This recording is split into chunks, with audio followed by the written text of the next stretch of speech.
Les cuento que la Rieti, que es la red que organiza este conversatorio, es la Red Iberoamericana para el Estudio de Transferencias de Ingresos, que surgió junto con la pandemia justamente en el marzo del año pasado, del 2020, en un encuentro que tuvimos en la ciudad de Buenos Aires, y esta red está integrada por docentes e investigadores de distintas universidades de Iberoamérica: Pilar Arcidiácono, Gustavo Gamayo, Laura Pautasi, Ángeles Bermúdez, Ana Bestar de la UBA, de la Universidad de Barcelona, Ximena Marabar y Laura Paulo de la UDELAR, Uruguay, Flavio Gaitán de la UNILA, Brasil, y bueno, quien les habla, Laura Garcés de la Universidad Nacional de San Juan.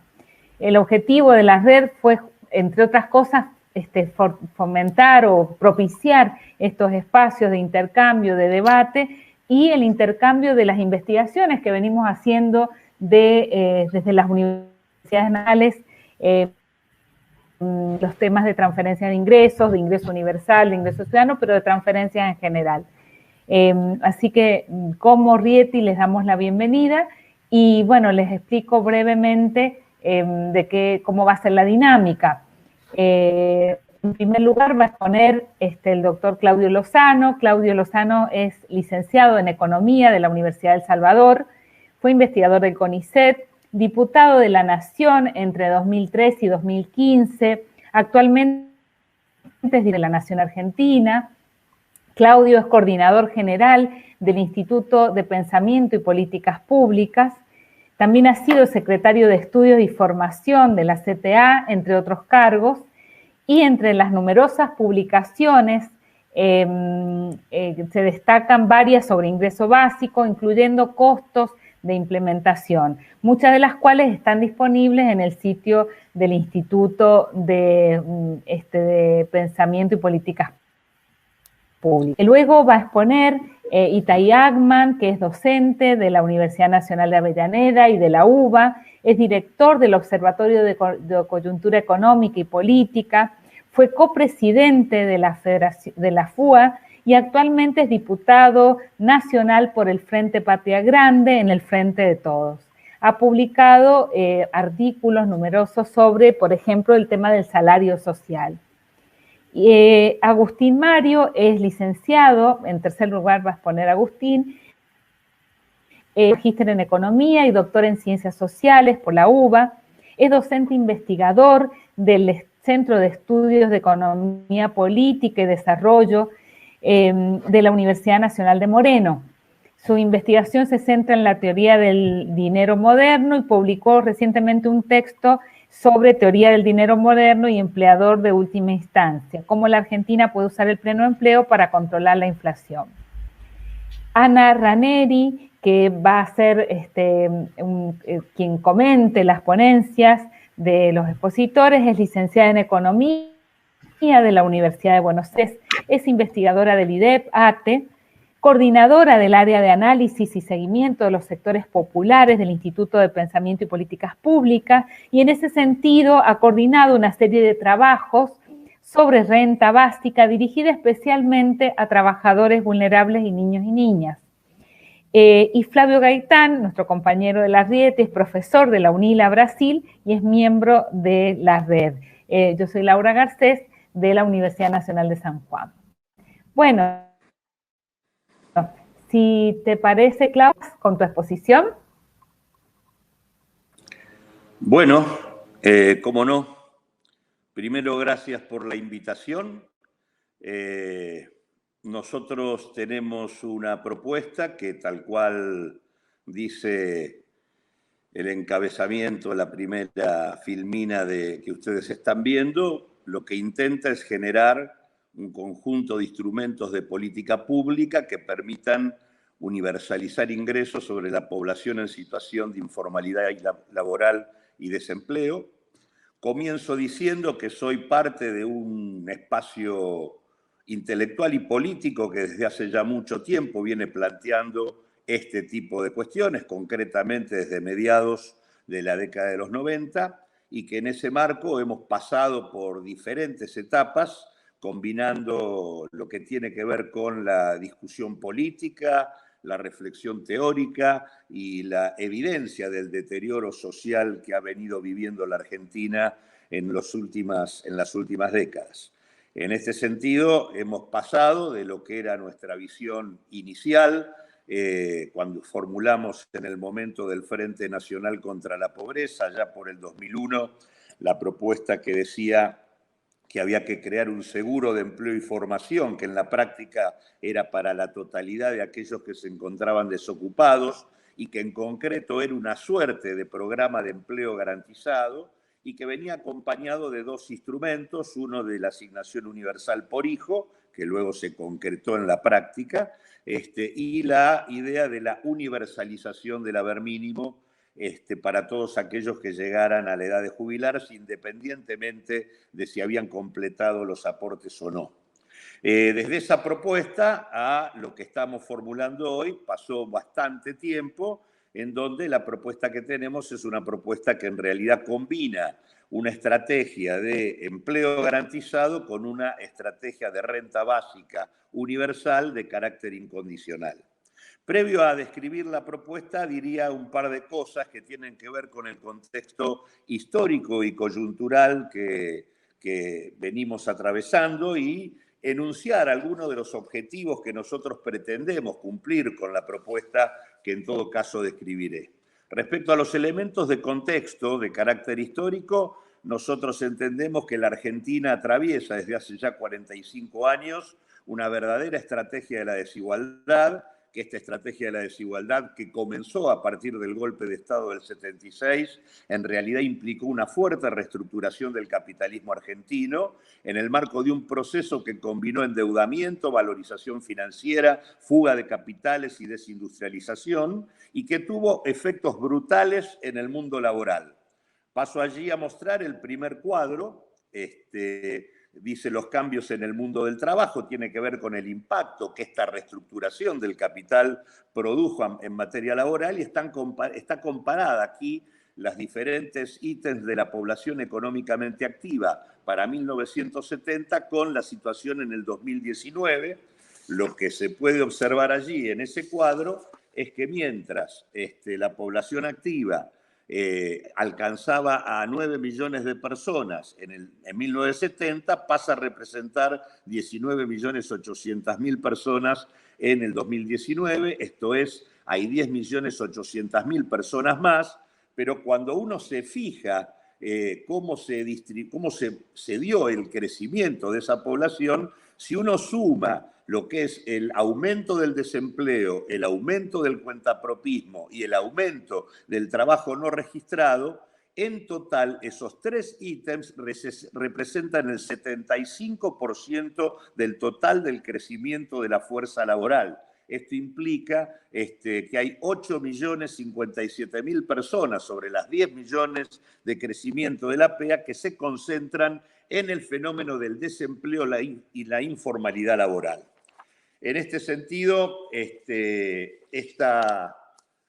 digamos, esto que estoy mostrando tiene, por lo menos para nosotros, deja planteadas dos consecuencias que nos parece relevante señalar. La primera es que se produce como consecuencia de esto una ruptura entre lo que era una suerte de relación histórica existente en la Argentina entre el acceso al empleo y el acceso a ciertas cuotas de ciudadanía social. Me refiero con esto cobertura previsional, sanitaria e incluso niveles de ingreso medio razonables.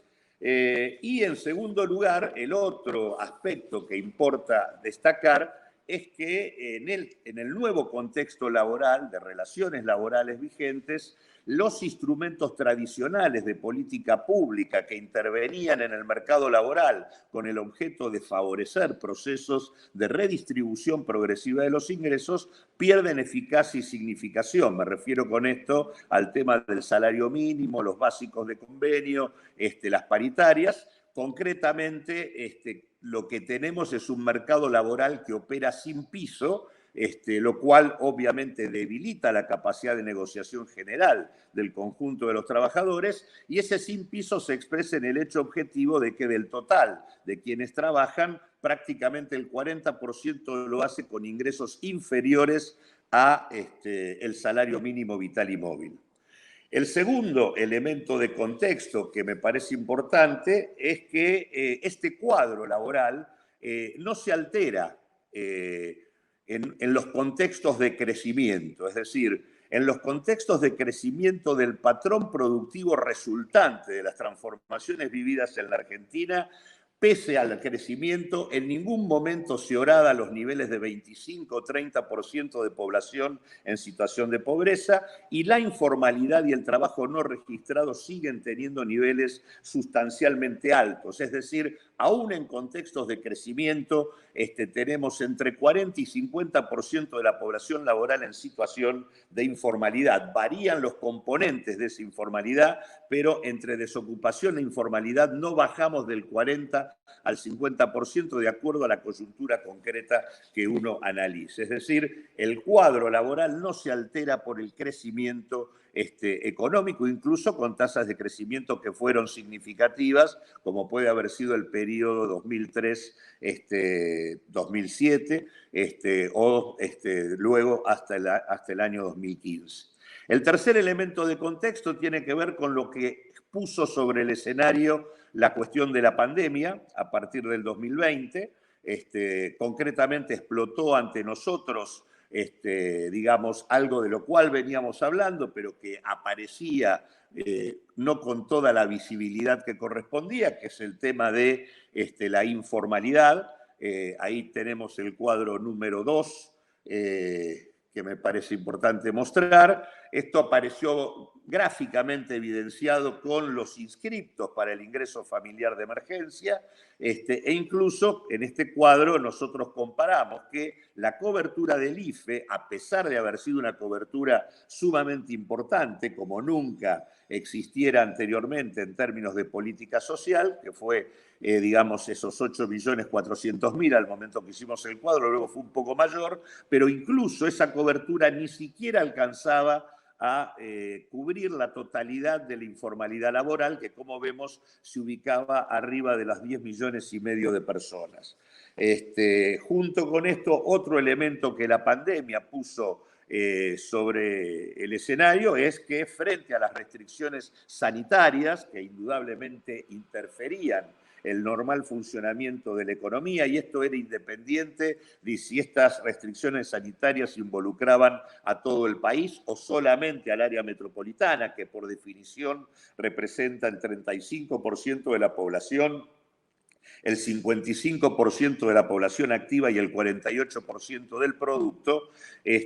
La verdad es que en el contexto de las restricciones sanitarias, para nosotros comenzó a tomar un papel central la discusión respecto a la necesidad de garantizar un ingreso de carácter incondicional que llegara a la población en situación de informalidad.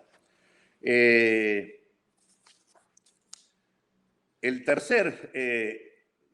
otro elemento que también hizo posible la cuestión de la pandemia es que hizo visible tareas y trabajos que hasta ese momento no eran visibles, básicamente todo lo que tiene que ver con la reproducción de la vida, la economía del cuidado, todo lo que es el trabajo reproductivo, tanto para la vida como para la economía, que en alguna medida esto también ya venía siendo planteado con claridad por parte del movimiento feminista y con los aportes teóricos en este sentido, en donde con claridad vienen señalando hace tiempo que la forma salarial moviliza no solo trabajo asalariado, sino otras formas de trabajo, tanto más explotadas, que directamente no reciben ingreso alguno como contrapartida, pero que además tienen un estatus inferior e incluso implican asimetrías de género.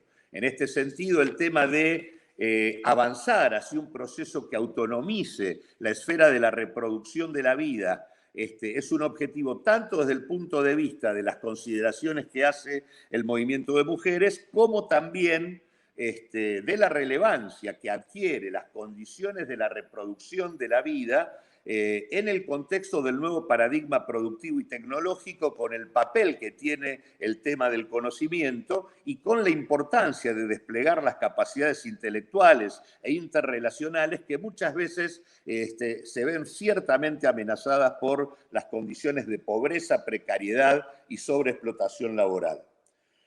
El otro punto que me parece ya no tanto de contexto, sino más bien de coyuntura, y tiene que ver con este cuadro que estamos compartiendo ahora, respecto al tema de la evolución de la pobreza en el periodo 2015-2020, donde con claridad lo que se observa acá es que el proceso de empobrecimiento en realidad tiene un componente que es la pobreza crece, pero lo que crece más es la indigencia. Ustedes fíjense que en el periodo 2015-2020 hay un crecimiento del 45,8% de la pobreza, pero hay un crecimiento del 85,8% de la indigencia. Es decir, la indigencia prácticamente duplica en crecimiento a la evolución de la pobreza. Es decir, la problemática del hambre adquiere un papel crucial en la situación que vive nuestro país. En este sentido, y voy al otro cuadro, el otro elemento de coyuntura es el carácter que tuvo la recuperación de la actividad económica en la Argentina en el último año, 2020, año de pandemia, a partir de que se fueron relajando las restricciones sanitarias, comenzó un proceso de recuperación de la actividad económica. Eso se observa en la línea de carácter azul, punteada. Se va viendo cómo la actividad económica recupera prácticamente los niveles anteriores a la puesta en marcha de la cuarentena, pero sin embargo, el proceso de recuperación de la actividad no se ve acompañado de una reducción sistemática de los niveles de pobreza. Obsérvese que la pobreza estaba en el 47% en el momento más grave de caída de la actividad económica, segundo trimestre del 2020. En el cuarto trimestre, con niveles de actividad económica similares a los del primer trimestre de ese año, es decir, previos a la pandemia, tenemos una pobreza que se ubica en el 45,4%, es decir, crecimiento sin que la pobreza prácticamente se altere. Hechas estas consideraciones, vamos a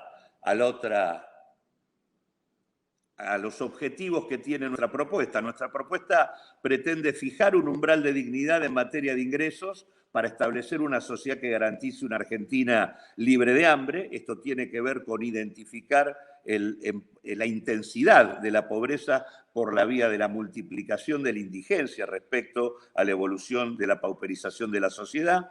En segundo lugar, busca establecer un piso salarial equivalente al salario mínimo vital y móvil para todos aquellos que ingresen al mercado laboral.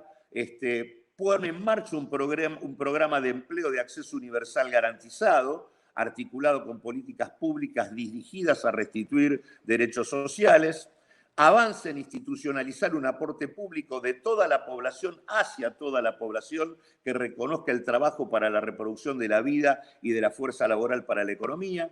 Pretende sostener una estrategia de formación permanente de la fuerza laboral y entendemos que en el contexto de capacidad ociosa vigente actúa como factor expansivo en términos de demanda para inducir la ocupación de la capacidad ociosa y poner en marcha y acelerar la recuperación de la actividad económica. También se plantea fomentar el desarrollo de un área de economía pública y social que vaya capturando porciones crecientes del excedente económico para reorientar el patrón productivo de la economía argentina.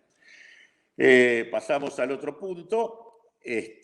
Ahí lo que tenemos es el primer instrumento que nosotros creamos, que es la puesta en marcha de un ingreso básico de carácter universal, IBU, destinado a toda la población que no tenga garantizado un ingreso formalmente comprobable por el Estado. Esto es para toda la población entre 18 y 65 años que no percibe ingresos por vía de una inserción asalariada registrada, y que no se encuentre inscrito en el régimen de autónomos. Entrarían también aquellas categorías de monotributo que realmente están por debajo del salario mínimo.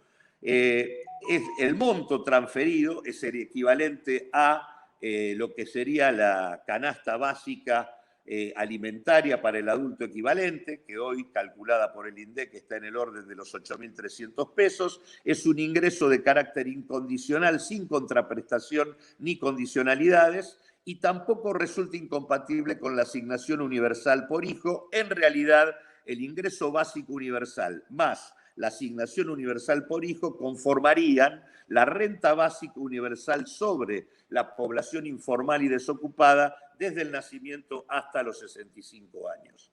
Pasamos a la otra planilla. Ahí vemos la estimación de la cobertura. Está la población entre 18 y 65 años es de 26.900.000 personas. Si sacamos todo lo que no ingresaría, nos queda para cubrir unas 14 millones de personas. Como vamos a plantear otro instrumento que va a absorber a aquellos que están involucrados en el potenciar trabajo y en el progresar, nos van quedando solamente 13 millones primero, 12.100.000 personas después. Esto sería lo que estaría cubriendo el ingreso básico universal. Pasamos a la planilla siguiente. Ahí está el segundo instrumento que proponemos, que es la creación de un salario social de empleo y formación, que implica un acceso universal a una inserción laboral. Es un programa de trabajo garantizado, vinculado a un proceso de formación permanente. En este sentido, este programa está articulado con la configuración de un área de economía popular, social y pública, en donde tanto el Estado como el sector de la economía social y solidaria funcionen de manera articulada y con participación de las organizaciones populares en el proceso de producción y de trabajo autogestionado. Esto va a absorber a los distintos titulares de planes de empleo, de formación y de capacitación, y el monto es el equivalente al salario mínimo vital y móvil. Vamos a la otra planilla. Ahí establece los criterios de contraprestación asociados a la percepción de este salario social de empleo y formación. Implica la incorporación en procesos de producción o de prestación de servicios dirigidos al desarrollo de infraestructura básica social, autoconstrucción de viviendas, sistema educativo, salud, la creación de una red pública de cuidados, desarrollo de la soberanía alimentaria, tanto a nivel local, el tema de pensar estrategias de redespliegue poblacional en la Argentina, creando ciudades sustentables, e instancias de formación que tienen que ver con terminalidad educativa, formación en oficios, estudios universitarios o terciarios. Vamos a la otra planilla. En realidad, lo que hacemos acá es una proyección del costo fiscal de estos dos instrumentos que acabo de mencionar, tanto el ingreso básico universal como el salario social de empleo y formación, en un escenario inmediato que sería, traspasando de manera inmediata a los integrantes del progresar y del potenciar a el salario social de empleo y formación, y un escenario proyectado donde se extiende de manera mucho más amplia el salario social de empleo y formación, más allá de los que hoy ya están incorporados en el potenciar trabajo y en el progresar. Pasamos de planilla. Ahí tenemos que la cobertura actual del potenciar y del progresar involucra a 1.870.000 personas y potencialmente, incorporando todos aquellos cuentapropistas con ingresos menores al salario mínimo que pueden demandar incorporarse a este programa de empleo, así como también los asalariados no registrados con ingresos inferiores, el total potencial que nosotros vemos que puede incorporarse al salario social de empleo y formación son casi 4 millones de personas, 3.929.000. Pasamos a la otra planilla. Aquí tenemos para el escenario inmediato el ingreso básico universal para 12 millones de personas, que en realidad tiene un costo bruto del 3,7% del producto, Descontamos de allí los ahorros que se realizan por eliminar las políticas alimentarias hoy vigentes, entre ellas centralmente la tarjeta alimentar. Tenemos un total de ahorro que nos da un costo neto de 3,2. Esto, en tanto impacta sobre consumo, supone un proceso de autofinanciamiento por expansión de recaudación, con lo cual el costo neto que nosotros calculamos es el del 2,1% para cubrir a 12.100.000 personas. Vamos a la planilla siguiente. Ahí tenemos el costo del otro instrumento, del salario social de empleo y formación, un costo bruto del 1,7%. Al ahorrar lo que ya se invierte en el progresar y en el potenciar trabajo y también el tema del autofinanciamiento, estamos en un costo neto del 0,8% del producto. Vamos a la otra planilla. En esta otra tenemos el costo total del conjunto de la propuesta, que es del 2,8% del producto para financiar tanto el ingreso universal como el salario social de empleo y formación. Nosotros creemos que acá se podrían invertir también los gastos provinciales en asistencia social y programas de empleo, porque esto es una estrategia nacional, con lo cual el costo neto total estaría en el orden de 2 puntos del producto. Pasamos a la otra planilla.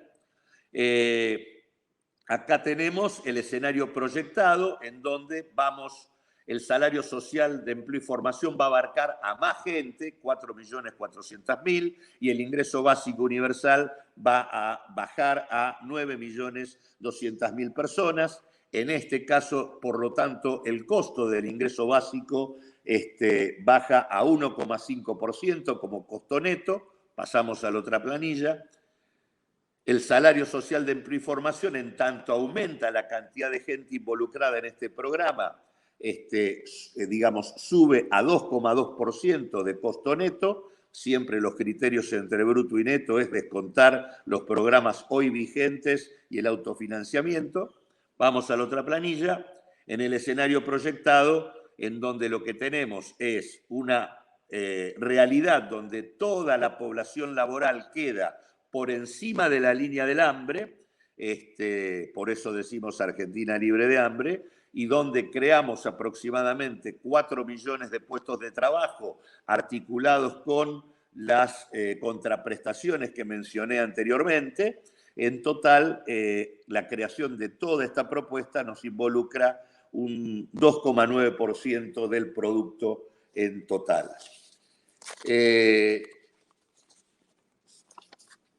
Dicho esto, vamos a la otra planilla.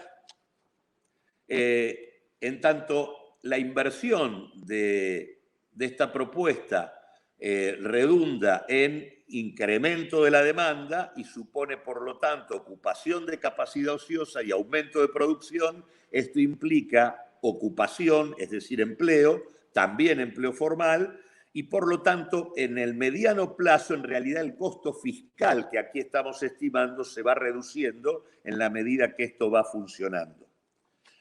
Dicho esto, y como el título es financiamiento, agrego que entendemos que un costo del 2,9% del producto es un costo absolutamente razonable y justificado para poder avanzar mejorando las condiciones de vida de la población, que tiene un impacto favorable en términos de demanda, cuestión necesaria para evitar las condiciones de cuasi estancamiento en las que se encuentra la economía argentina, y en tercer lugar, en tanto favorece las condiciones de vida, también es una inversión en términos de productividad futura de la mano de obra en la Argentina.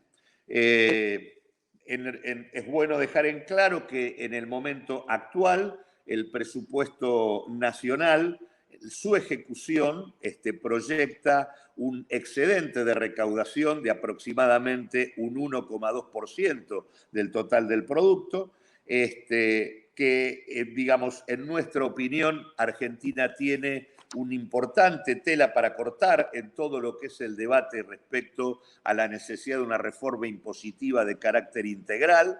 Digamos, los cálculos disponibles, por ejemplo, estudios de CEPAL para América Latina, indican que la evasión fiscal en nuestros países supera el 6% y la evasión en impuestos directos está en el orden del 4%. E incluso los cálculos de algunos autores especializados en la cuestión tributaria están considerando que la evasión fiscal en la Argentina tiene niveles incluso superiores, del orden del 12 al 13%, de acuerdo a las estimaciones de Gallero. En este sentido, creemos que el aporte solidario para las grandes fortunas es algo que ha dado un resultado realmente importante y que ciertamente en el marco de la pandemia debiera mantenerse.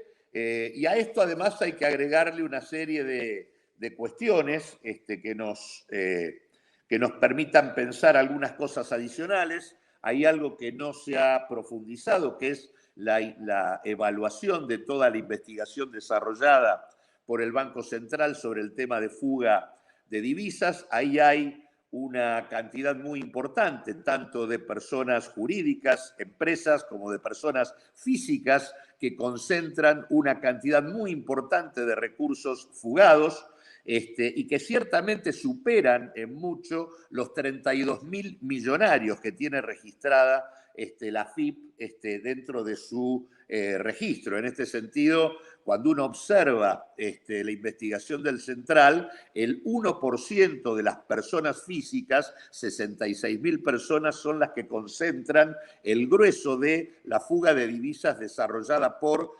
personas concretas. Del mismo modo que el 1% de las empresas concentra buena parte de la fuga llevada adelante durante los 4 años de la experiencia macrista. Es decir, sobre un total de fuga de aproximadamente unos 86.000 millones de dólares, aproximadamente 60.000 millones de dólares se concentran en el 1% de las personas físicas y en el 1% de las personas jurídicas. Esto permitiría también chequear en qué medida es factible pensar en tributos sobre estos actores e incluso en tributos sobre la facturación de las principales empresas y bancos de nuestro país.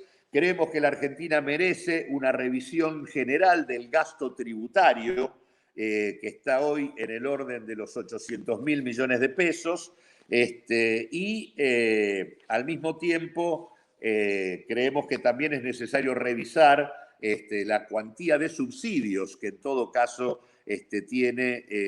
componen hoy el presupuesto nacional. Desde nuestro punto de vista, el 2,9% del producto es absolutamente factible de financiar sobre la base de un tratamiento presupuestario que discuta los pagos de deuda, que discuta la cuestión tributaria y que revise la cuestión de subsidios.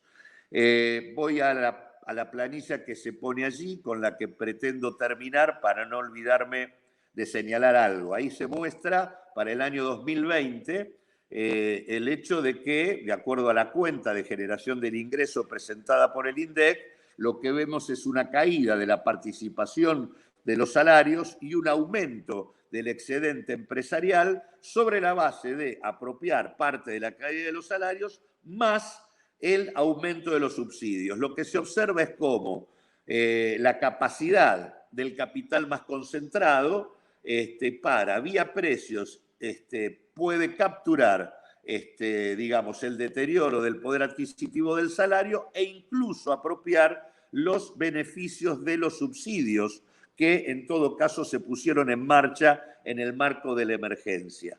Voy a la otra planilla. Allí se observa que en este contexto cerraron 22.860 empresas, es decir, en este contexto hubo un agravamiento del cuadro de la concentración y se observan allí las ganancias de los sectores vinculados a el sector alimentario, donde tenemos performances muy importantes de Cresud, en donde tenemos aumentos de ganancias entre el trimestre 1 del 2020 y el trimestre 1 del 2021 del 145%, de los Grobo del 136%, de Morilce de 110% y así sucesivamente, Molinos 96%. Pasamos a la otra planilla. Aquí tenemos actores de la comercialización en donde podemos ver incrementos de ganancias y de ventas. En el caso de Mercado Libre, 389%, Musimundo 65%, Cencosud 51%, Carrefour no tenemos ganancias, pero sí incrementos del 102% en su facturación. Es decir, lo que quiero decir con esto es que no, digamos, del mismo modo que señalé al comienzo, que la puesta en marcha de una estrategia de esta naturaleza implica fomentar el desarrollo de un área pública en donde el Estado con la economía social vaya a capturar porciones crecientes del excedente a los efectos de reorientar la política económica y el perfil productivo del país. La puesta en marcha de una estrategia de ingresos de esta naturaleza para que tenga efectivamente impacto supone articularse con regulaciones que permitan disciplinar el sistema de precios y el control del mercado cambiario de manera tal de que la puesta en marcha de una estrategia de esta naturaleza no se agote de manera inmediata por vía de la expansión de los precios. Esta es la propuesta que nosotros venimos planteando, que, como dije al comienzo, combina un programa de acceso a un ingreso incondicional, equivalente a la línea del hambre en la Argentina, con un programa de trabajo garantizado que puede permitir la incorporación de 4 millones de personas en puestos de trabajo vinculados al desarrollo de nuestro país. Gracias. Le damos lugar a Itaí Agman para que, bueno, comparta con nosotros su exposición. Muchas gracias a la red por la invitación. Y bueno, obviamente un saludo a todos mis copanelistas y a la gente que está del otro lado.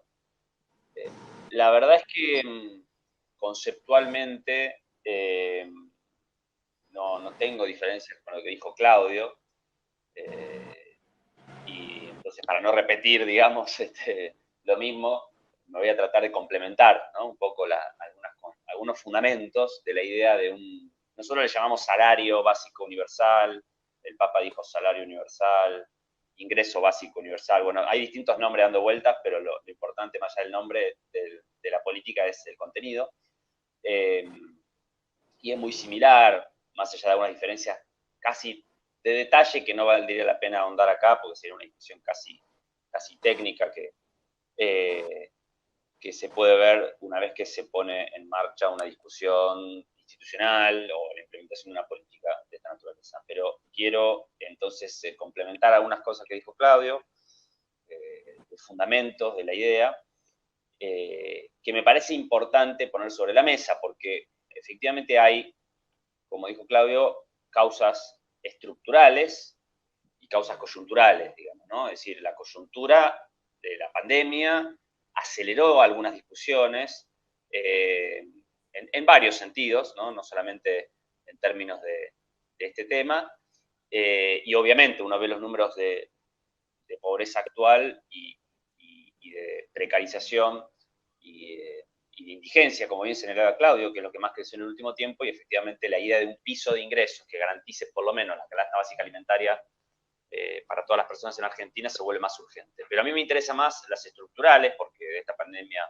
y de esta crisis vamos a salir, como salimos de todas, pero efectivamente el dato más importante es que estructuralmente la Argentina, y en realidad habría que decir, es un fenómeno que trasciende a Argentina, ¿no? El sistema hoy tiende estructuralmente a excluir a una parte importante de la población, de los trabajadores, o a precarizar sus condiciones de trabajo de forma estructural. Tanto es así que efectivamente, incluso cuando hay crecimiento económico, por supuesto mejoran las condiciones de vida de la gente, muchos sectores de la clase trabajadora logran conseguir empleo, pero aún con altos niveles de crecimiento económico hay un sector que queda excluido, hay un sector que queda precarizado. Y ese es el elemento que pretendemos atacar con esta política, porque de alguna manera,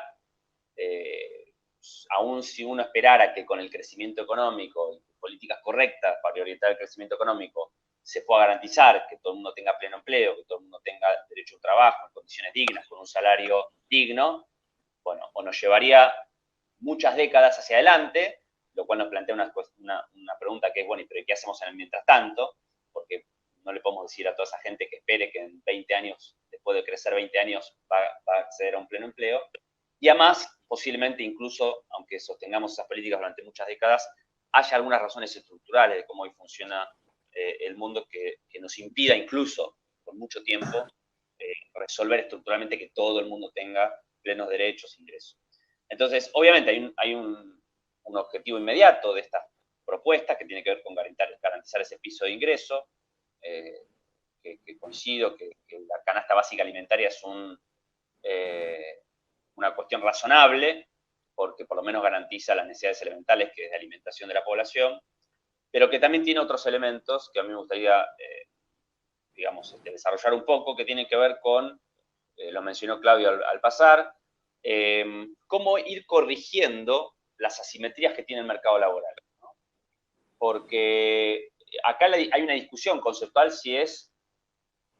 si el criterio del mercado laboral, que fija una determinada distribución del ingreso, que fija una determinada remuneración a los distintos trabajos, a los distintos actividades productivas que se realizan en el país, si tomamos el criterio del mercado como un criterio de justicia distributiva, ¿no? Es decir, la desigualdad que existe en el mercado laboral, si la tomamos como un criterio de justicia distributiva, que por lo tanto asigna eficientemente según el esfuerzo, según el mérito, según las capacidades de cada persona, le retribuye proporcionalmente en forma de salario, en forma de ingreso. Bueno, obviamente nosotros creemos que no, que el mercado laboral, como pasa en todos los mercados, produce asimetrías estructurales, y que justamente uno de los roles que tiene el Estado, justamente es tratar de tener políticas para corregir esas asimetrías. No asumir que esas asimetrías son un resultado natural del mercado, sino corregirlas. Y una forma de corregirlas son con políticas de distribución del ingreso o políticas de transferencia de ingreso. Entonces a mí me gusta pensar de que esta propuesta no es solamente una cuestión de, bueno, hay un montón de gente que queda excluida del mercado laboral, excluida, y hay que garantizarle un piso de ingresos, sino que también, incluso para la población que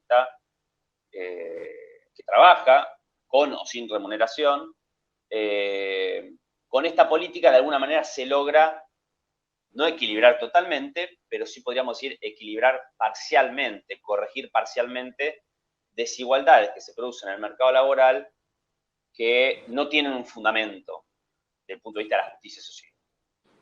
Y esa es una de las funciones que tiene el Estado.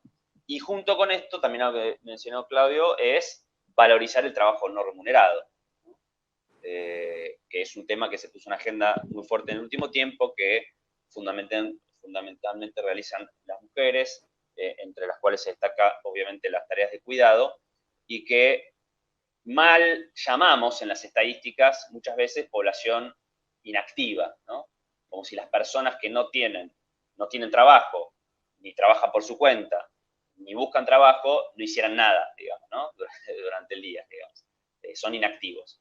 Entonces, justamente esto de alguna manera compensa o corrige esa concepción, porque yo conozco muy poca gente que podría calificar como inactiva, ¿no? La mayoría de las personas hacen algo. Lo que sucede es que puede ser que eso que hagan, el mercado laboral no lo remunere monetariamente. Pero no significa que no llevan adelante alguna tarea que es productiva desde el punto de vista económico, que es productiva desde el punto de vista social y que es parte de las necesidades de reproducción justamente de la sociedad. Con lo cual, remunerarlo también es parcialmente corregir también esa falta de remuneración a un montón de tareas y de actividades productivas económicas y sociales que se realizan en nuestra sociedad. Y me gustaría agregar dos cosas más. Estas últimas dos, tanto las asimetrías del mercado laboral como el trabajo no remunerado, obviamente tienen una relación directa con la brecha de género. Y me gustaría agregar dos cosas más. Una es que esta política plantea una reorganización del conjunto del sistema de seguridad social en la Argentina. A mí me gusta pensarla de la siguiente manera.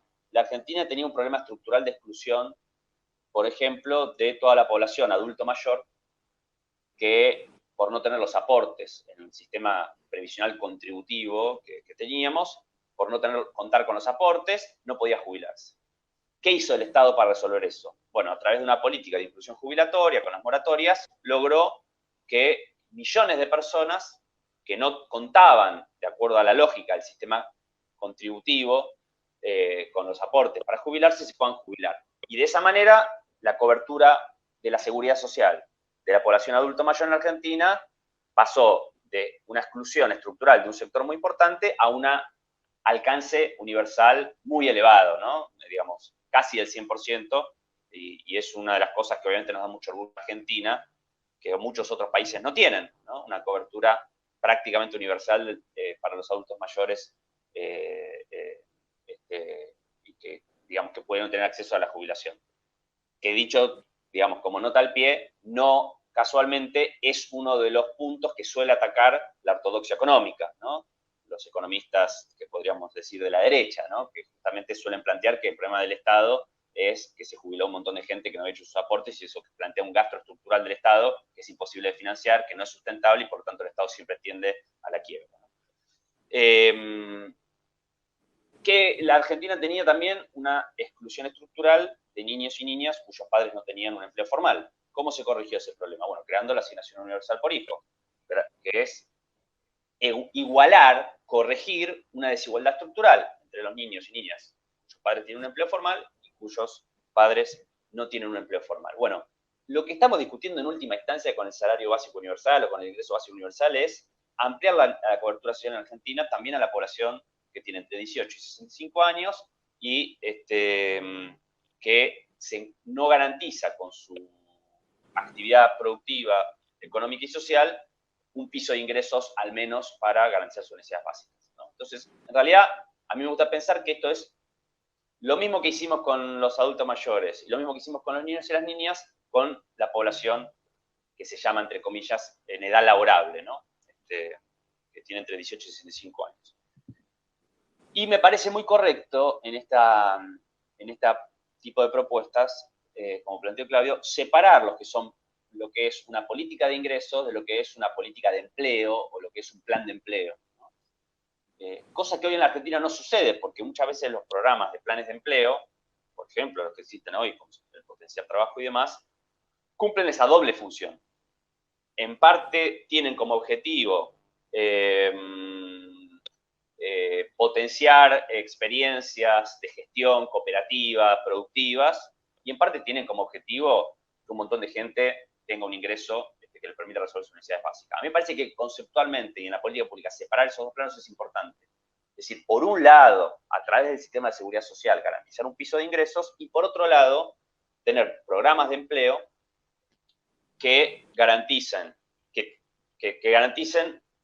que no tienen solo como objetivo que tenga más plata en el bolsillo esa gente, sino que tiene como objetivo también potenciar esas experiencias productivas. Por eso la primera, la política de ingresos de la seguridad social no tiene contraprestación y la segunda sí, porque tiene objetivos distintos, por más que en los dos haya una transferencia monetaria. Entonces a mí me parece que es bueno separar las políticas de empleo o de planes de empleo o de salario social complementario y las políticas de ingreso.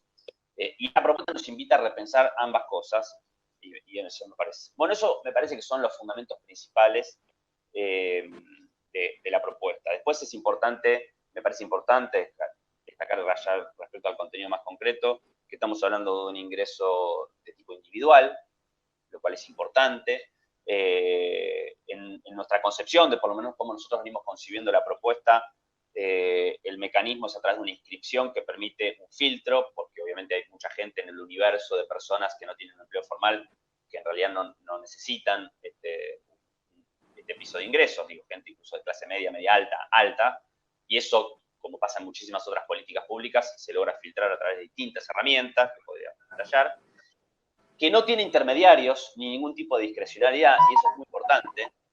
Es decir, este ingreso universal o este salario universal no depende de la gestión de ningún tipo de intermediación, tiene que tener mecanismos de altas y bajas que sean automáticas, tiene que ir directo desde el Estado a la población, igual que la jubilación, igual que la asignación universal por hijo, etc. Y eso es muy importante porque baja mucho los niveles de burocracia y corre cualquier velo de clientelismo que se pueda señalar como crítica a este tipo de propuestas, que a mí me parece que es un elemento importante.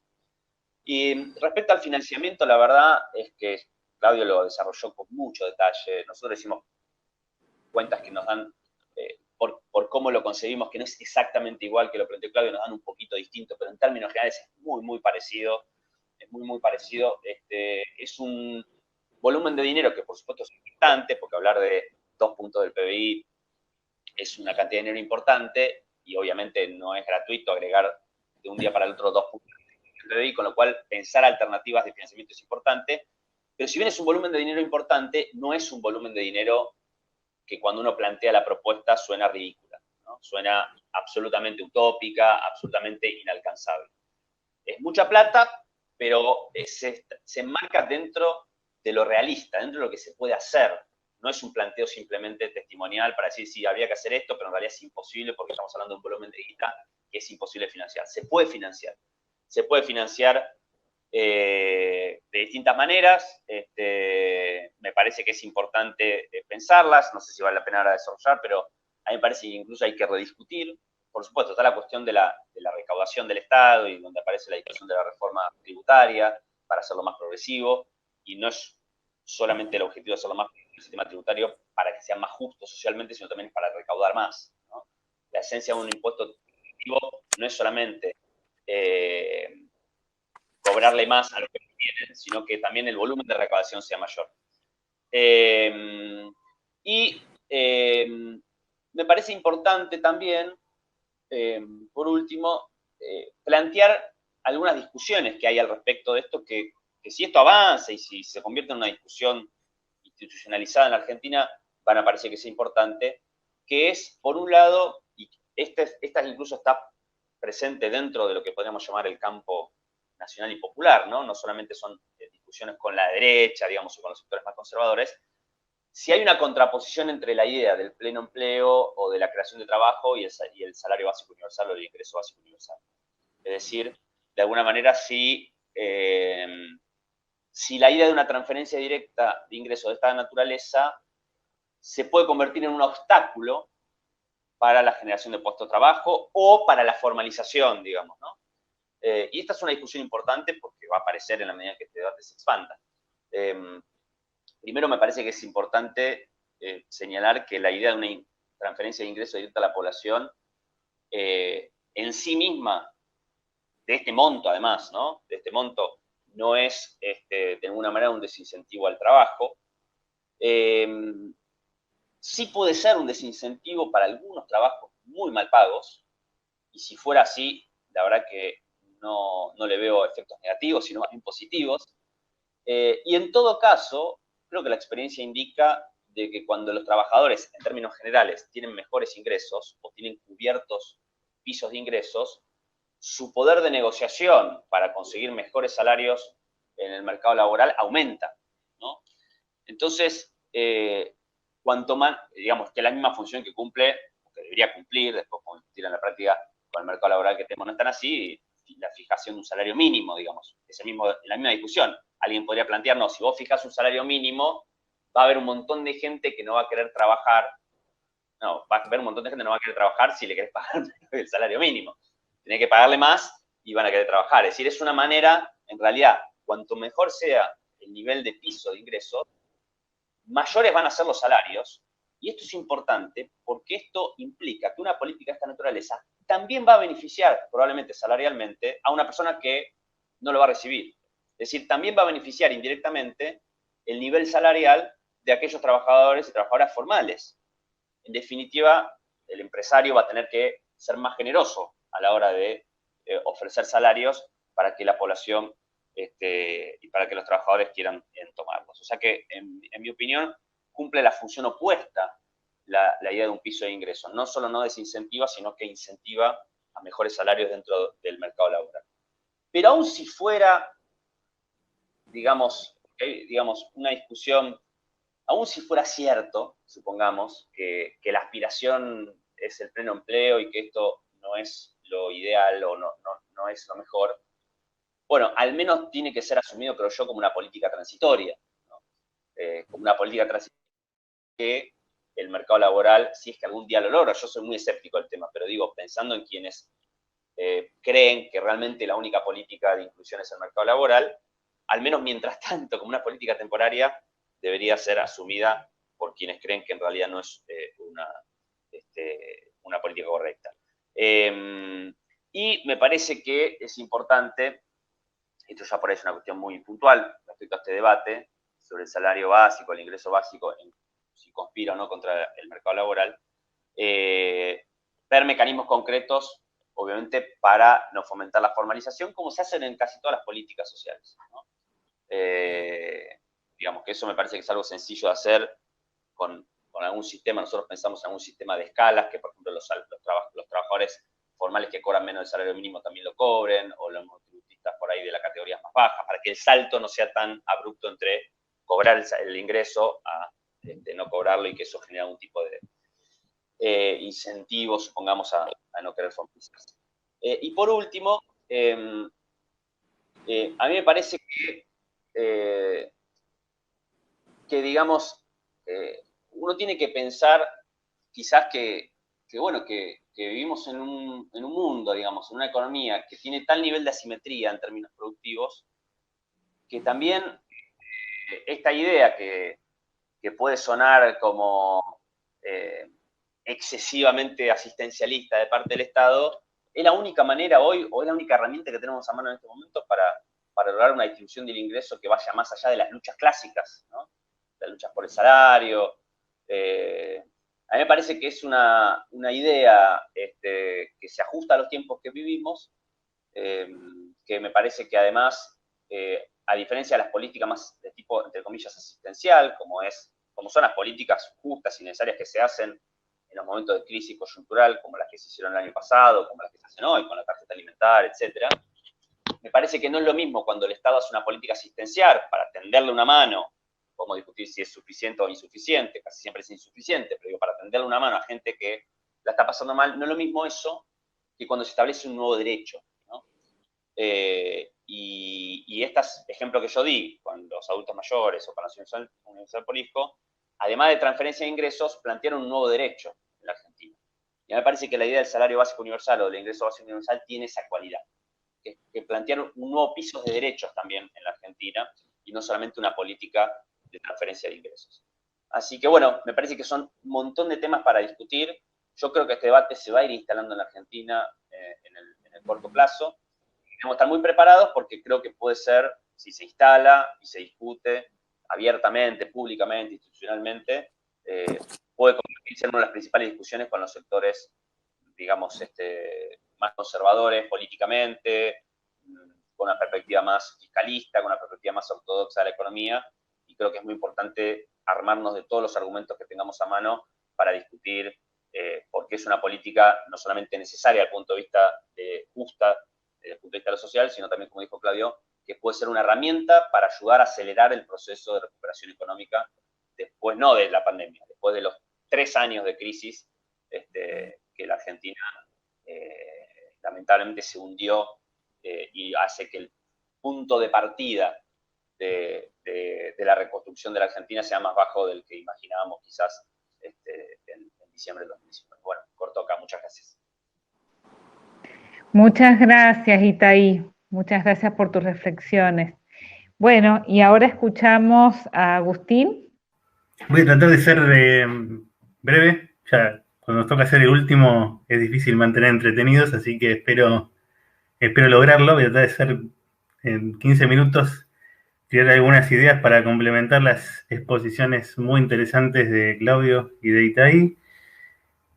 Y por ahí empezar centrándome en el título de la charla, que era Alternativas de Financiamiento, para por ahí discutir ese aspecto desde un punto de vista un poco más, por ahí un poco más teórico, porque lo primero que pensé cuando vi el título de la charla, bueno, que digamos, hablar de alternativas de financiamiento supone que el Estado tiene que, bueno, encontrar formas de financiar cualquiera el programa que sea que estemos pensando, o sea que tiene que recaudar o pedir prestado, digamos, para poder justamente financiar el programa. Y si llevamos este argumento un paso más adelante, lo que estamos diciendo es que necesitamos siempre que haya alguien que financie al Estado, ¿no es cierto? Que de alguna manera necesitamos ricos para poder cobrarles impuestos o pedirles prestado, digamos. Y a mí me da la impresión de que muchas veces terminamos digamos, terminamos a veces un poco paralizados en la implementación de políticas porque estamos esperando que venga una especie de Robin Hood y, digamos, le saque a los ricos para darle a los pobres y reparte y demás. Así que simplemente empezar discutiendo muy brevemente desde la mirada, digamos, de lo que es la teoría del dinero moderno, cuál es el rol de los impuestos. Creo que si entendemos eso, podemos simplemente cambiar el eje de la discusión, cuando discutimos financiamiento, digamos, básicamente eso. Y el rol primordial de los impuestos es generar, digamos, demanda, aceptación por el peso, por la unidad de cuenta que define el Estado, ¿sí? El Estado impone al público una obligación impositiva que solo se puede pagar en pesos, y de esa manera nos obliga a todos nosotros a tener que hacer algo para conseguir esos pesos y poder cumplir la obligación impositiva. O sea que el peso no es ni más ni menos que un crédito fiscal, y esto tiene algunas implicancias que me parece son importantes en el debate de la cuestión del financiamiento. Primera cuestión es que como el Estado es la única fuente, en definitiva, el Estado y sus agentes, digamos, es la única fuente de pesos, digamos, en el caso argentino, el Estado tiene que gastar antes de que los usuarios de la moneda puedan efectivamente pagar los impuestos.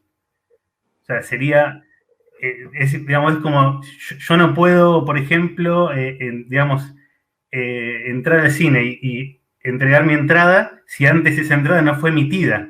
Bueno, pasa exactamente lo mismo en el caso del dinero, ¿sí? Primero, el gasto, lógicamente, es anterior a la recaudación.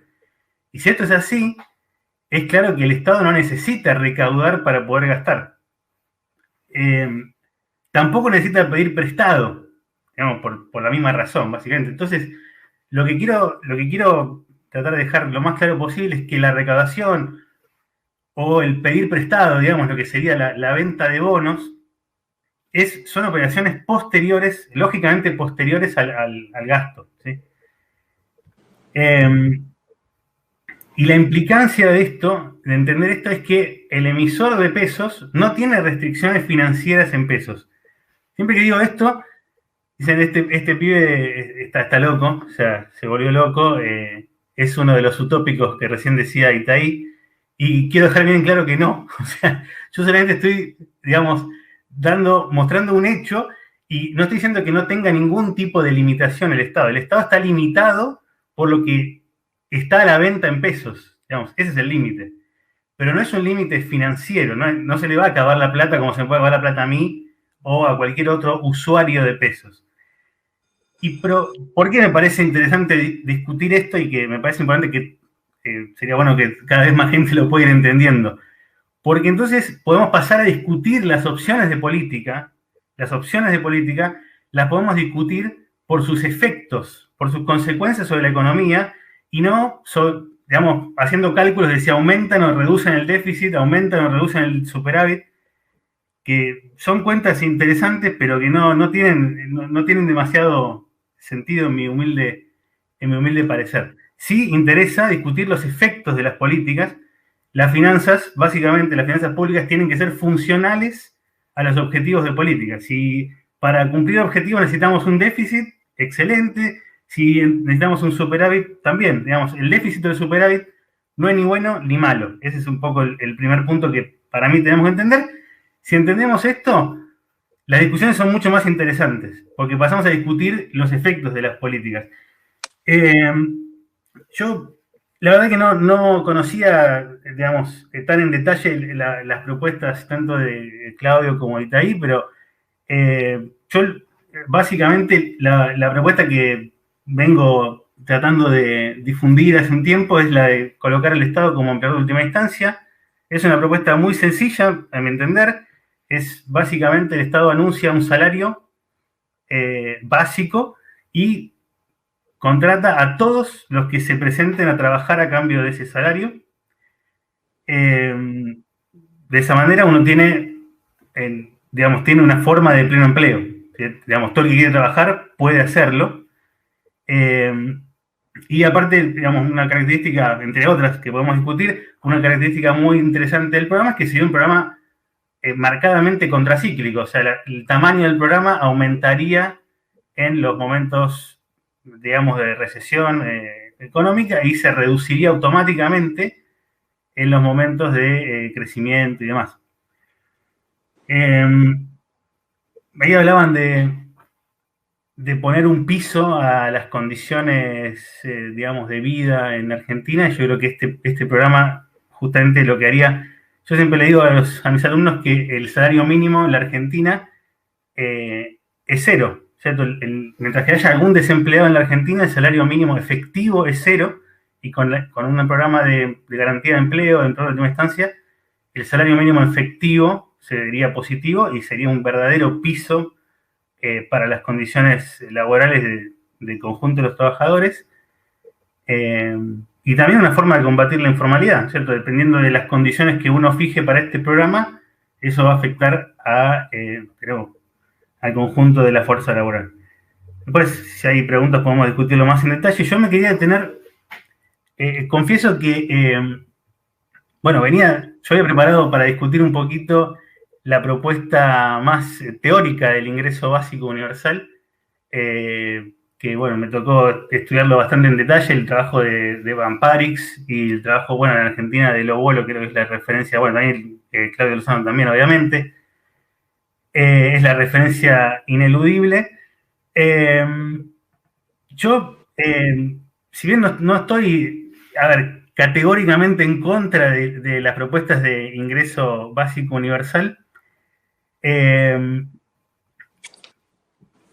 no coincido muchas veces con el diagnóstico que hacen muchos de los autores de la renta básica respecto de el fin, de plantear, básicamente el planteo de Van Parix, que es plantear que el empleo en la economía capitalista es un recurso escaso, ¿cierto? Van Parix llega a asimilarlo a una renta de monopolio, lo cual me parece, si más o menos siguieron la exposición que vengo tratando de hacer, es claro que el Estado puede crear los puestos de trabajo que sean necesarios para garantizar el pleno empleo. Pero me quedo tranquilo, tengo que decir que me quedo tranquilo porque, las propuestas diría que no son del estilo más, de renta básica, más vinculados con lo que he leído de Van Parix o de Lobolo en la Argentina. Esta idea de desacoplar por completo el ingreso del trabajo, me parece que eso es, lo más peligroso y lo que, yo venía un poco a discutir, pero básicamente, lo resumo muy rápidamente porque no fue el poco lo que se trató acá, pero ¿cuál es donde veo el peligro, de las propuestas de renta básica? Básicamente, las que proponen básicamente que sea una opción, una exit option, una opción de salida, o los que plantean la renta básica como brindar a los trabajadores la libertad de decir no. Hay autores que lo hacen, o la opción, como decía, la opción de salida. Esta idea de que un ingreso que les permita a los trabajadores decidir si quieren trabajar o no, Y mi crítica, de nuevo, no es porque sea no es una crítica ética, una crítica moral. No me parece que, no es una crítica porque no lo merezcan, ¿sí? O porque yo soy malo y quiero que la gente trabaje. Es simplemente, para decirlo fácilmente, me parece que tenemos que entender que los bienes y servicios que todos pretendemos consumir con nuestros ingresos se tienen que producir. Y, no podemos, definir una política que atente contra el propio sistema de producción. Entonces, ahí es donde veo el peligro, pero no lo veo en las propuestas. Para ser bien claro, no me parece que 8.300 pesos provean una exit option a nadie. así que me quedo tranquilo, la crítica que yo tenía preparada no aplica, en este caso. Yo creo que la renta básica no ayuda a conseguir trabajo, que es el principal problema que tenemos hoy en la población en edad laboral en la Argentina. Y ciertamente no estoy a favor de ninguna propuesta que propicie el retiro de la fuerza laboral, o sea, cualquier propuesta, son propuestas en definitiva de decrecimiento. Lo que necesita la economía argentina es crecer, no decrecer. Sí creo que y esto lo vengo diciendo hace mucho, sí creo que las políticas son complementarias. Yo creo que, y la Argentina avanzó mucho en ese sentido, como bien repasó Itaí, sí crear un ingreso básico para la población que no puede o no debe trabajar, o sea, los chicos, los adultos mayores, las personas que tienen distintos tipos de discapacidades. Ahí tenemos que tener un ingreso básico. En la Argentina hoy en día tenemos una cobertura muy interesante de esos términos, aunque probablemente haya que discutir los montos de esas transferencias.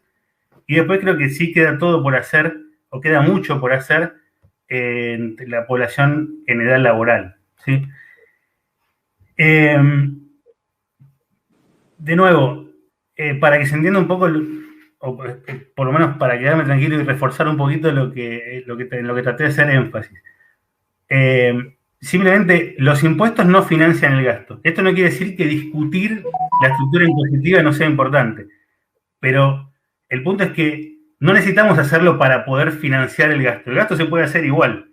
Y después podemos pensar mejores impuestos de los que tenemos por motivos distributivos. Podemos tratar de, digamos, poner impuestos a cosas que nos parezcan malas, entre comillas, aunque paradójicamente ahí el éxito de esos impuestos sería recaudar nada. Digamos, si recaudamos cero, quiere decir que esos impuestos son exitosos, lo cual vuelve a mostrar que no necesitamos la recaudación de los impuestos. Pero de nuevo, el rol de los impuestos no es financiar el gasto. El desempleo, o sea, tenemos que entender que el desempleo implica un costo en términos reales para nuestro país, para cualquier país. O sea, son bienes y servicios que se podrían producir y que estamos desaprovechando, dejando a la gente sin darle la posibilidad de trabajar, justamente. Entonces, en lugar de pensar cuánto costaría en términos financieros contratar a un 3, 4, 5, los millones que sean de personas, lo que tenemos que pensar es los bienes y servicios que nos estamos perdiendo por dejarlos desempleados. En Argentina me parece que es evidente que hay, bueno, necesidades insatisfechas. Ahí Claudio tiró números de datos de pobreza y demás. Y eso lo que nos muestra es que hay mucho trabajo por hacer. Hay trabajo por hacer. Entonces tenemos que trabajar más, no menos. Eso necesitamos crecer y eso implica trabajar más y no menos. Y yo creo que a menos, excepto que alguien me diga que las personas que están desocupadas no pueden hacer nada por sus comunidades, no pueden hacer ningún aporte por mejorar las condiciones de vida en sus propias comunidades, me parece que no tiene sentido limitar la política a una transferencia de ingresos. Me parece que tiene todo el sentido hacer una política de empleo de última instancia y garantizar que cualquier argentino que quiera, digamos, brindar su tiempo a una actividad de servicio público puede hacerlo. Me parece que está al alcance de nuestras manos. Quizás tenemos que dejar un poquito algunas restricciones mentales, las cuestiones de las finanzas sanas y demás. Me parece que lo tenemos ahí al alcance de la mano y me parece que no estamos tan lejos en las propuestas con lo que escuché anteriormente. Así que bueno, vuelvo a agradecerles a todos por estos minutos, por escucharme y bueno, quedo a disposición si hay alguna consulta, discusión.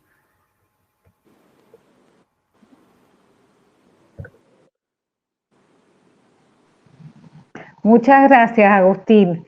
Bueno, le pedimos a Ana que haga algunos comentarios, algún cierre. Bueno, tienes gracias. El micrófono, Ana. ¿Se escucha ahí? ¿Sí? Sí. Bueno, bárbaro.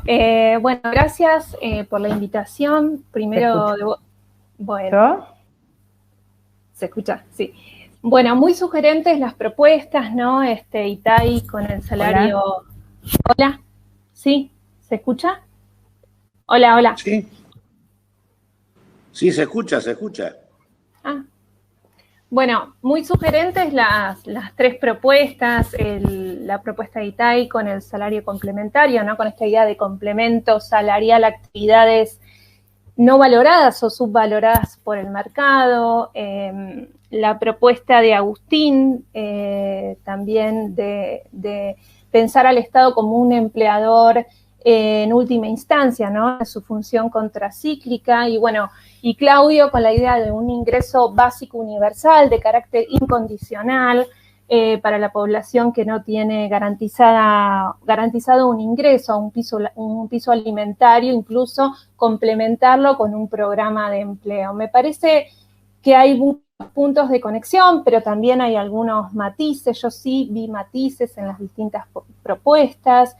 Creo que es saludable incluso que aparezcan estos matices porque expresan, entiendo yo, debates que todavía no están resueltos en nuestra sociedad, ¿no? Entiendo que los tres problematizaron, sí, el hecho de que la reproducción de la vida continúe estando mayormente asociada a la suerte del mercado, a las opciones de mercantilización de la fuerza laboral, y que las propuestas comparten este objetivo, ¿no? De escindir, de separar la esfera de la reproducción social de la esfera de la economía subordinada al rendimiento económico, ¿no? Creo también, me pareció que hay un reconocimiento de un problema estructural del mercado de trabajo que arrastra décadas, pero que en tiempos de crisis como es esta, muestra esta faceta más cruel, con niveles de empobrecimiento intolerables socialmente, y entonces aparece, sí resurge esta búsqueda por dar respuesta a la ya probada y manifiesta incapacidad del proceso económico de generar por sí solo empleo y empleo de carácter formal. Por eso esta apuesta que en las tres exposiciones aparecen de reforzar la garantía de ingresos a través de nuevos andamiajes de protección social, partiendo, por supuesto, de considerar las experiencias existentes como la asignación universal por hijo, e incorporar la novedad que fue el ingreso familiar de emergencia para las edades centrales y también teniendo en cuenta los desarrollos del potenciar trabajo. Me parece que los tres también hicieron aportes sustantivos respecto a la factibilidad de financiarlos, lo cual me parece importante por la vía redistributiva, sí, a través de reformas fiscales, como señaló Claudio e Itay, y recuperando, entiendo yo, algo de la soberanía monetaria, como Agustín lo ilustraba. A mí me gustaría abordar los matices un ratito, si hay tiempo, trayendo un poco la polémica, la comentó Agustín en esta última exposición, pero que se planteó también en las últimas semanas, hace unas semanas atrás, cuando el gobierno anuncia la medida de extensión de la tarjeta alimentaria, y eso generó, ¿no?, repercusiones y contrapuntos, distintos referentes de organizaciones sociales, incluso hacia el interior de la propia coalición gobernante, desatando esto que también Agustín ponía sobre la mesa, esta tensión aparente entre inclusión vía empleo o inclusión vía ingresos. Digo, es una tensión que para mí hay que ponerla en la mesa, hay que conversarla, porque para mí lo que está definiendo es que no está saldado este tema en la sociedad y menos aún por lo visto en el campo popular, que tenemos que poder abordarlo, porque lo que se ve sí efectivamente es una posición un tanto refractaria o con cierta sospecha todavía, ¿no?, de ciertos sectores, a desligar el acceso a un ingreso de la actividad laboral. Digo, hace mucho tiempo estas sospechas venían del sindicalismo organizado, ¿no?, que hoy tienen resonancia en otros sectores y en la economía popularizada. Digo, me parece, no descarto, digo, me parece atendible porque ha sido el trabajo sostenido por fuertes lazos de solidaridad y gestión alternativa que han paliado las necesidades emergentes de nuestro pueblo, sobre todo desde la última crisis del macrismo para esta parte, pero yo creo que es oportuno que podamos enfrentar esta nueva emergencia otra vez llamándonos a reflexionar seriamente sobre este vínculo entre el acceso a un ingreso y el acceso a una inserción laboral, así sea en el sector público, en la economía social, en el sector privado. Ahí creo que hay un nudo, un escollo, por lo que fui notando de las distintas intervenciones, que no terminamos de resolver, y yo aportaría un mínimo aporte. Por ahí no, algunos no estén de acuerdo, pero se da esta paradoja, ¿no?, de que cuando desde el campo popular se continúan negando la alternativa de desvincular el acceso a un ingreso del empleo, sin darnos cuenta estamos abonando quizás argumentos que son tributarios, si se quiere, una moral de clase de vieja data, ¿no?, sin darnos cuenta.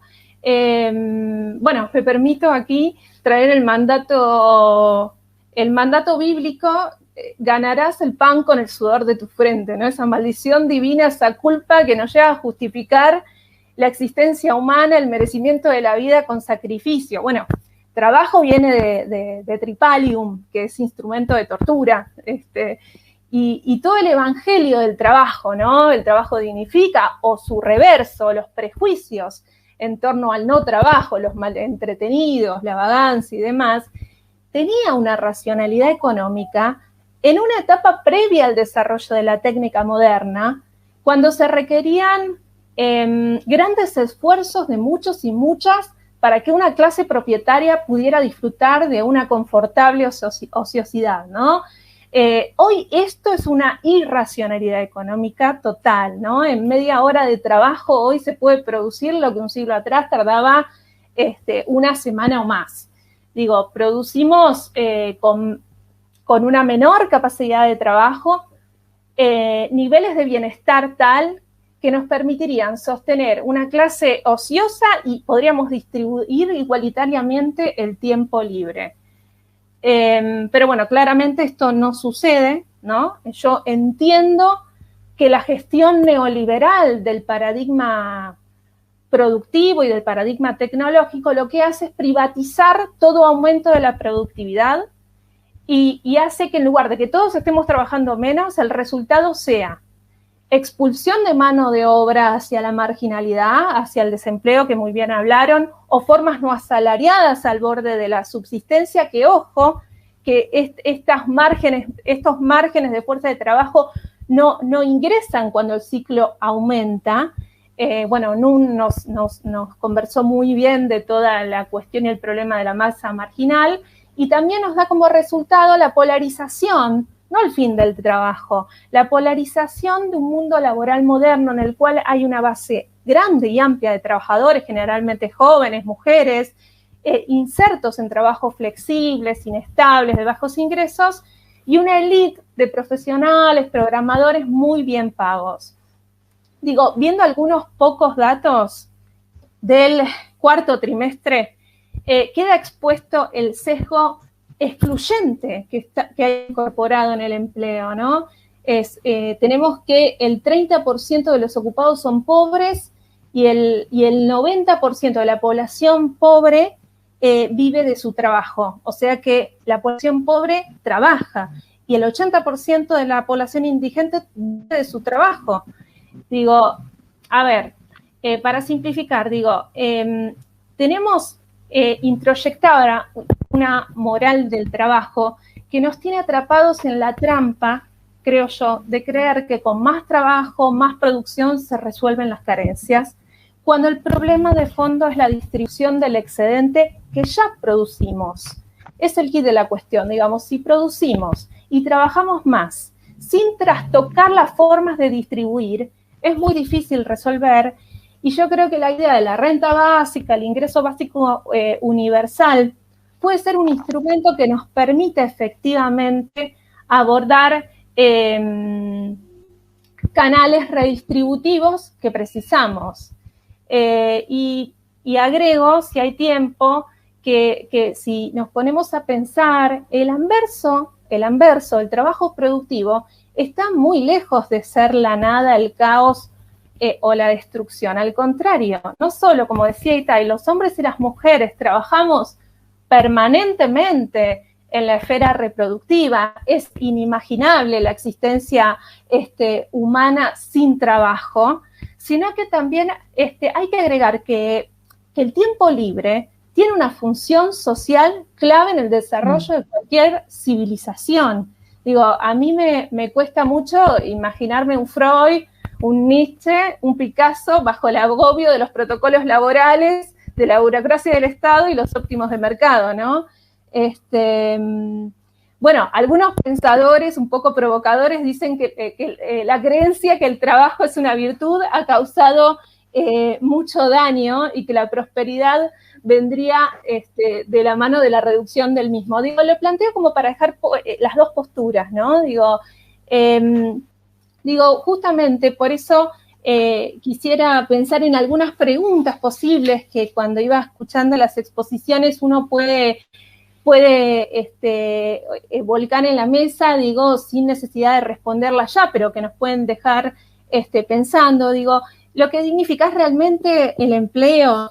En las condiciones actuales podemos continuar sosteniendo que la inserción en el mercado de trabajo nos integra socialmente, o qué temor se nos presenta por liberar tiempo de trabajo y darle lugar al ocio, un ocio civilizatorio, un tiempo libre. Digo, y para quienes participamos justamente de organizaciones de trabajadores y trabajadoras, y la cuestión del trabajo es un tema tan caro para nuestra historia de resistencia, me permito una interpelación propia, ¿no? Si la disputa por el tiempo libre puede resultar una trinchera de resistencia más potente que el trabajo, digo, y bueno, sumo algunas preguntas más operativas, también vinculado a esta idea del empleo garantizado, cómo podemos incorporar las tareas del cuidado, digamos, si abogamos a una concepción más amplia del trabajo como el feminismo nos ha enseñado. Y, por ejemplo, otra pregunta operativa que es importante, si consideramos que inexorablemente la garantía de los ingresos debe estar asociada a un programa de empleo, ¿cómo compatibilizamos la necesidad de transferir ingresos en forma masiva, universal e inmediata con las necesidades de insumo de mano de obra de los propios circuitos de producción de los programas y los límites que, por ejemplo, presentan las capacidades administrativas de los municipios o de nuestras propias organizaciones? Digo, me parece que para terminar, el tema de la renta básica, por la estela de temas que cruzan, nos convoca a discutir una nueva institucionalidad, y con esto digo que pueda tomar distancia de las institucionalidades vinculadas, basadas en el empleo, que retome, como decía Itay y Claudio, la agenda de la reforma tributaria progresiva. Nos convoca a pensar nuevos marcos regulatorios, en el sentido de poder controlar los mecanismos sistemáticos de fuga y evasión de capital que resaltaba muy bien Claudio. Nos convoca a pensar formas de socialización del excedente económico que limite, por ejemplo, esto que Claudio comentaba al final, la capacidad de veto que tienen permanentemente los oligopolios locales sobre las estrategias redistributivas, como es, por ejemplo, el control de la inflación de alimentos. Y para cerrar, pensaba que la renta básica garantizada, o el instrumento que más se adapte en este sentido, nos invita a pensar y a imaginar nuevas formas sociales de la vida colectiva, de disfrutar la riqueza, de democratizar los ingresos y del uso del tiempo libre, pero de manera insubordinada. Muchas gracias, Ana. Si les parece, con Flavio estábamos pensando en que podríamos darle unos minutos, 2 o 3 minutos a cada uno de los expositores para que hagan un cierre o alguna devolución en relación a lo que Ana ha planteado también, si les parece. Claudio. Bueno, trato de devolver algo.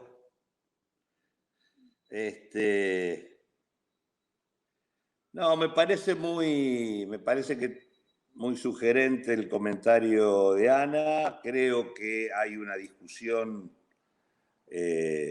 instalada, bien lo planteó ella, a partir de lo que fue la última medida del gobierno. Abrió un debate entre las organizaciones populares respecto a la inclusión vía ingresos o vía trabajo. Y creo que, por lo menos en la intención de la propuesta nuestra, hay una intención de combinar ambas cuestiones. Nosotros no creemos que haya contradicción entre una cosa y la otra. Y creo que la contradicción supone cosas que ya no ocurren y que merecen ser discutidas. Ya no ocurre que el trabajo es lo que alguna vez fue. Y menos aquí, en la Argentina. De hecho, objetivamente, una de las cosas que se observan es que cada vez es mayor la cantidad de trabajadores formales que forman parte del universo de la pobreza. Esto es un dato no menor, de trabajadores en blanco que forman parte del universo de la pobreza. Por lo tanto, el tema de que el trabajo es algo así como una suerte de culto a la dignidad, hace rato que por lo menos en el mercado laboral de la Argentina eso no es así, y por lo tanto hay que relativizar un poco. Acá necesitamos rediscutir ingresos y empleo para replantear el conjunto de la organización de la sociedad. Me parece que eso es así. Me parece que por lo menos la propuesta nuestra no es una propuesta, y esto es bueno que haya quedado claro, tampoco el caso de la propuesta del salario universal que planteó Itay, no entra dentro de lo que es el parámetro o los parámetros de la idea del ingreso básico universal. Pero en realidad esto tiene que ver con que el escenario es distinto al lugar donde apareció el debate del ingreso ciudadano. El debate del ingreso ciudadano apareció en economías desarrolladas, con niveles de satisfacción de necesidades mucho más importantes que la nuestra, y con procesos de cambio tecnológico a nivel de sus estructuras productivas también más importantes que la nuestra. Y aparece asociado a una reformulación que implica acompañar la idea del ingreso universal con la idea de la reducción de la jornada laboral, y en un contexto de programas, de sistemas tributarios de elevada progresividad, que harían que, digamos, los sectores de altos ingresos, a partir del aporte que realizan, compensado con ese ingreso universal, lo que tengan es una transferencia negativa en relación al tema del Estado. Es decir, le darían más al Estado que lo que recibirían. Digo, toda una serie de cosas. Nosotros no tenemos ni un desarrollo tecnológico de las características que tiene que ver con el espacio o los territorios donde esto se discutió.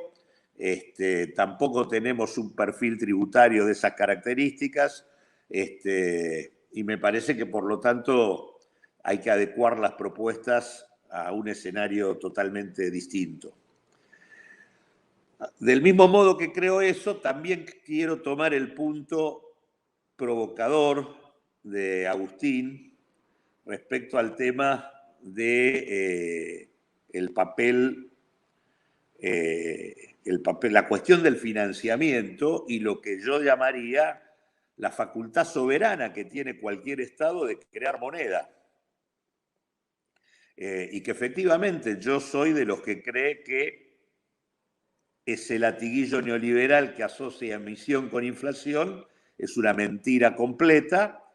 En el caso argentino, además, tenemos años recientes que muestran con toda claridad que esa relación unicausal carece de todo sentido, dando resultados exactamente inversos. A mayor emisión, menos inflación, y a menor emisión, más inflación. Por lo tanto, me parece que es un punto interesante, porque la política pública no puede prescindir de esa capacidad de emitir moneda para poder diseñar sus políticas. En eso comparto plenamente. Lo que sí también creo es que el proceso de concentración y de transnacionalización vivido por la economía argentina, lo que hizo fue operar sobre el deterioro de esa capacidad soberana.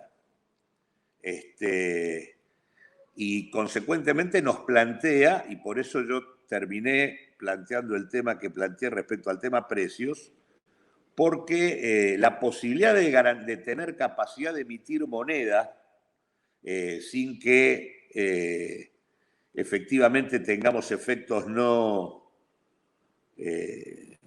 virtuosos, tiene que ver con un replanteo general de los marcos regulatorios, tanto sobre el sistema de precios, que está fuertemente afectado por los niveles de oligopolización y conglomeración de los mercados de la Argentina, como también respecto al tema de la discusión sobre el comercio exterior, el sistema financiero y el mercado cambiario.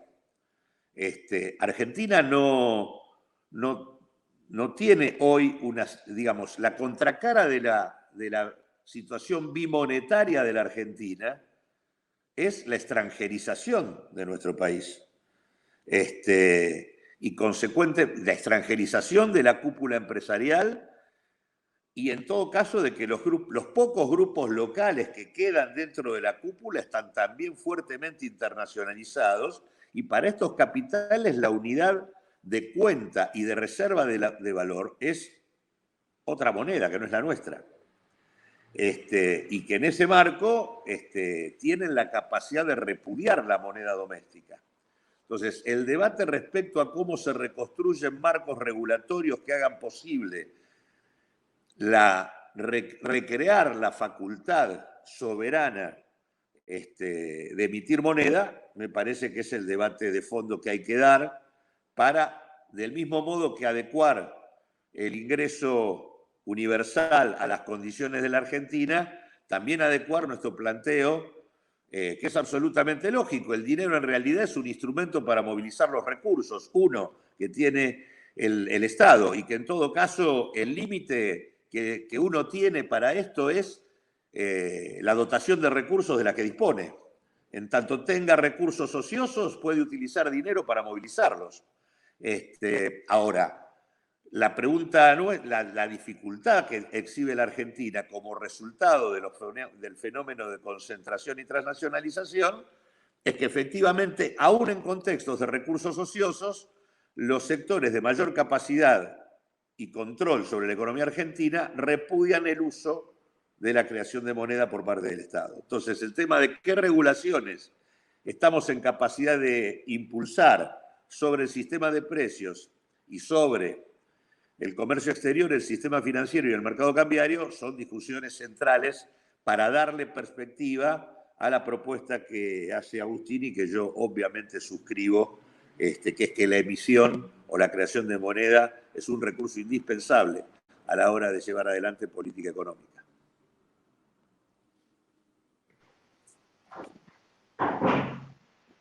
¿Itaí? Voy a ser breve porque estamos un poco excedidos, me imagino.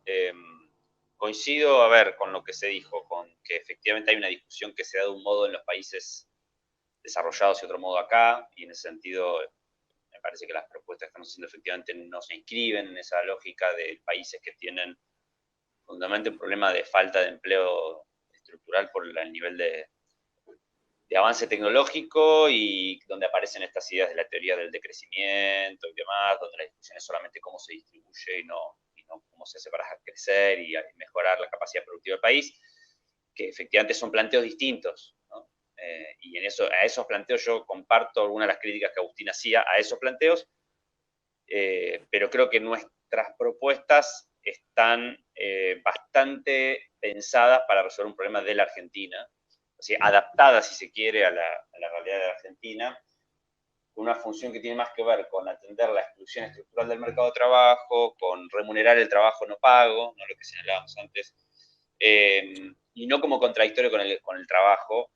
En particular, nosotros incluso lo llamamos salario, en parte, para que ya, de alguna manera, semánticamente, no pierda esa vinculación, ¿no? Digamos, si se quiere, me paro en un lugar intermedio entre Ana y Agustín en el debate más conceptual sobre el trabajo, digo, pero a mí me parece que, digamos, coincido con parte de lo que dijeron ambos, pero de alguna manera a mí me gustaría pensar de que todas aquellas personas que quieren trabajar en el sentido tradicional, ¿no? Digamos, lo pueden hacer, digamos, y si se quiere, porque nuestra propuesta en un sentido es una propuesta focalizada. Si bien el universo es muy amplio, no es un ingreso universal como se plantea en esos países donde sí lo cobra todo, desde el multimillonario, multipropietario, hasta el pobre más pobre. Pero sí me interesaría enfatizar en lo siguiente, que es, si se quiere, las salidas, entre comillas, de esta situación de salario universal. Es el empleo formal, es el cuentapropismo, en sus distintas formas, formal quiero decir, y tiene que ser también la economía popular o cooperativa, como la queramos llamar. A mí me gustaría, digamos, por eso me parece importante este cambio en la naturaleza de las políticas sociales, donde la economía popular, como la llamamos nosotros, o cooperativa, como la quieran llamar, tiene que pasar a ser una opción más de la formalización, y no como es hoy, parte de la exclusión y la informalidad, digamos, ¿no? Por eso es importante que el Estado, por un lado, tenga políticas para alentar esas experiencias, que un trabajador de la economía popular pueda ser tan digno en sus condiciones de trabajo y sus ingresos como un empleado público o un empleado del sector privado, y eso implica esa política complementaria. Y me parece que lo más importante, digamos, hay una visión neoliberal de esto, está claro, de este planteo, que es, nosotros tenemos que ser muy claros en cómo no cruzarnos por eso. Y no cruzarnos con la visión, y digamos, y discutir con la visión neoliberal, me parece que el debate de fondo es, para mí la visión neoliberal es que la falta de empleo, la falta de trabajo fundamentalmente es un problema de inempleabilidad de la mano de obra, ¿no? Que es el discurso que escuchamos siempre, ¿no? Del empresario supuestamente quejándose porque quiere contratar gente y no hay, digamos. Entonces el problema no es que no hay trabajo, sino que no hay gente supuestamente para trabajar, ¿no? Nosotros tenemos que combatir fuertemente esa idea.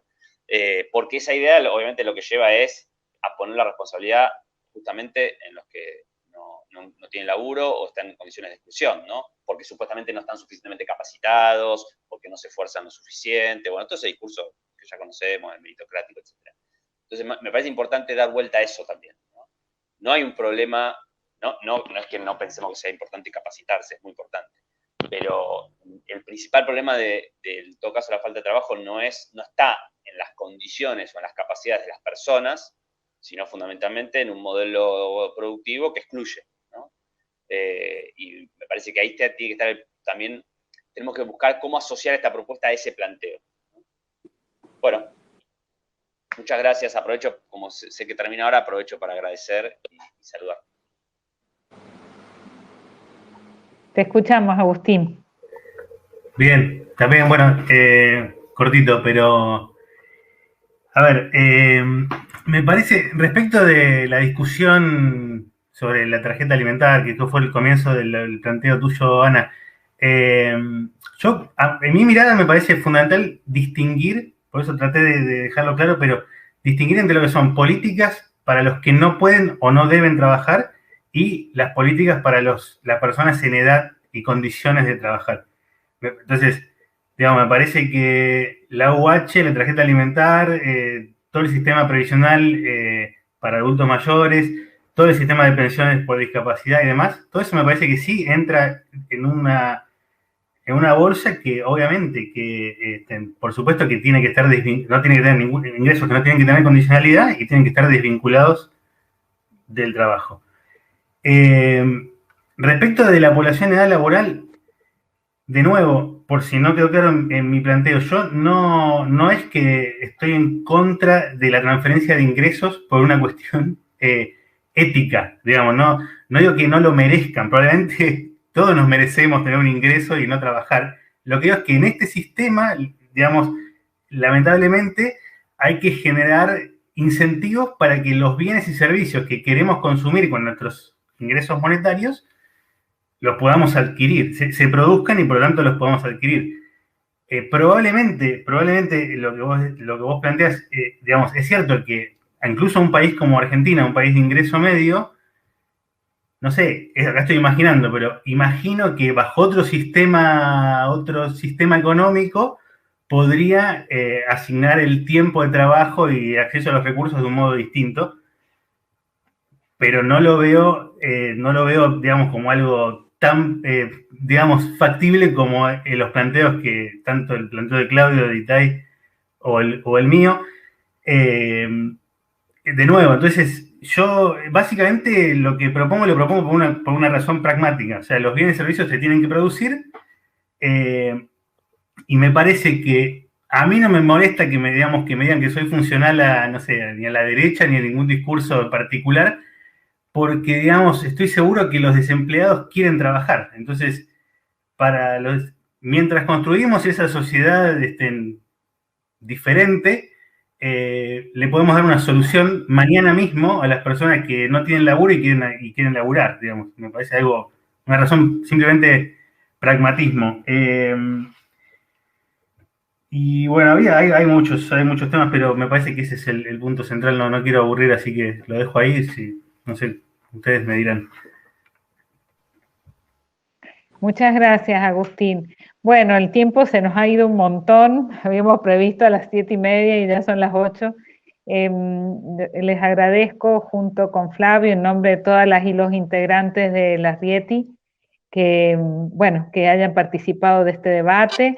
Agradecemos a quienes están siguiéndonos por YouTube y les pedimos disculpas de no haber podido incorporar las preguntas, pero se ha hecho muy tarde. Esperemos volvernos a encontrar en estos espacios que vamos a propiciar por lo menos desde la red. Y bueno, muchas gracias a todas, a todos y buenas noches. Bueno, gracias por la invitación. Gracias.